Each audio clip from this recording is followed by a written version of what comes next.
Tá conseguindo filmar isso? Para todos que estão acompanhando pela internet, das outras regiões, Deus os abençoe, permaneçam firmes com o Senhor. E para toda a nossa comunidade, a direção espiritual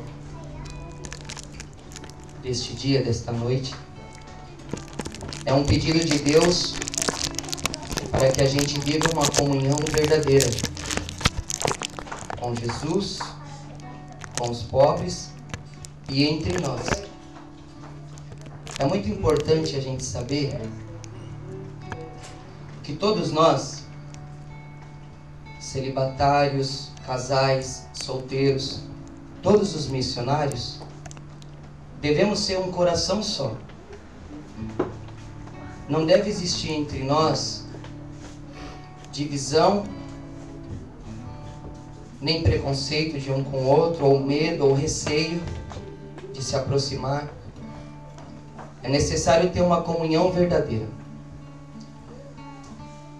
A comunidade Voz dos Pobres é uma comunidade que tem a índole laical. É uma comunidade formada por leigos, leigos celibatários, leigos casados, leigos solteiros e os sacerdotes, que são presbíteros, mas sempre presbíteros diocesanos, né? Não podem pertencer a outra família religiosa para ser missionário eucarístico. Então, onde existe a casa de um missionário, existe uma casa da missão. Então, na minha casa, que eu moro com minha esposa e meus filhos, é uma casa da nossa comunidade. A casa de qualquer casal, de qualquer solteiro, qualquer um de nós, deve sempre ter esse espírito. Uma casa que acolhe, uma casa que ama, uma casa onde qualquer um daqui chegar lá vai ser bem-vindo e vai se sentir em casa.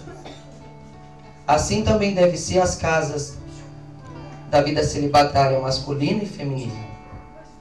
Sempre nos alegrar para receber os missionários. Os celibatários nas casas dos casais, os casais na casa dos celibatários, os solteiros também. É lógico que cada um tem o seu estado de vida que deve ser respeitado, né? Por exemplo, se eu vou visitar a casa do Márcio, primeiro eu vou ligar para ele, ver se ele está lá, ver se ele não vai sair, ver se dá para mim ir lá, né? Desse jeito. Também que funcione assim também, quando a gente for visitar a casa das irmãs, a casa dos irmãos. E eu quero que as casas sejam visitadas, sempre respeitando os horários das irmãs, dos irmãos, mas que visitem, que sintam-se em casa ali, como eles se sentem em casa nas suas casas também. Eu falo isso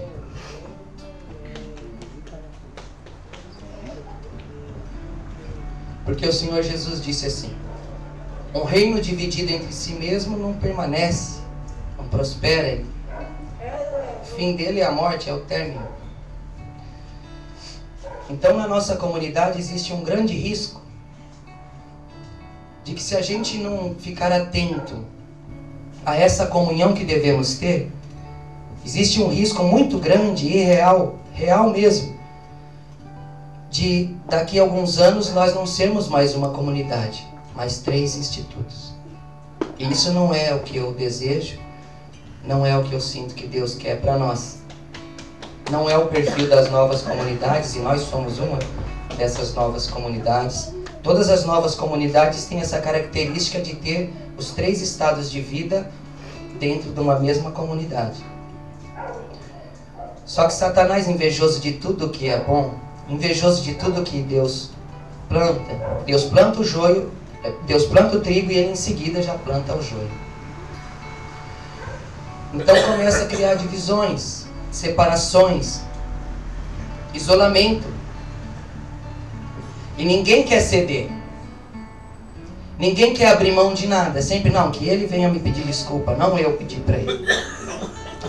Só que eu peço a todos, pela santa obediência, que deem o primeiro passo para essa comunhão, porque disso depende a nossa comunidade. Quando eu era da Toca, uma vez eu disse isso, 3 anos antes da comunidade se dividir depois em 2 ramos e os leigos no 3º ramo. Eu falei isso numa pregação na Vila de Assis, para toda a comunidade, para os religiosos, religiosas, leigos e os acolhidos. E eu disse isso, que a gente devia cuidar, zelar pelo carisma e pela comunhão. Porque o carisma brota dessa comunhão. E esta comunhão também brota do carisma, do mesmo carisma para todos nós. E eu disse para eles lá que se não ouvissem aquilo, fatalmente ia acontecer o que aconteceu.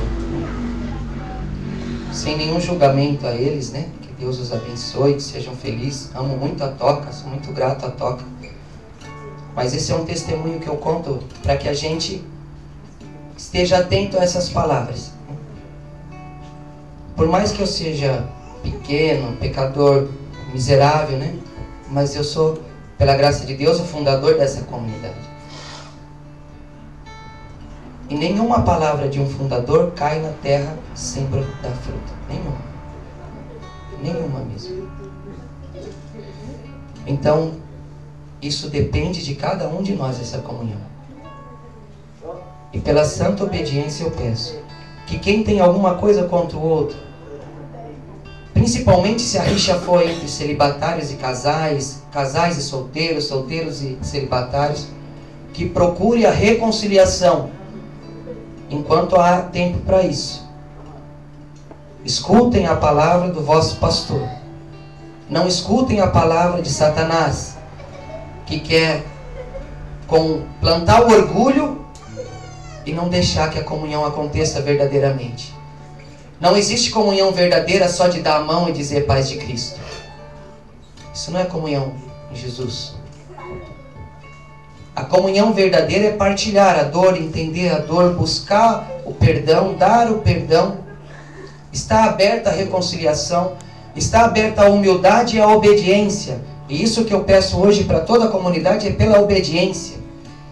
E sempre que nenhuma comunidade, um fundador ou um ministro geral pede alguma coisa por obediência, isso é uma ordem para a comunidade.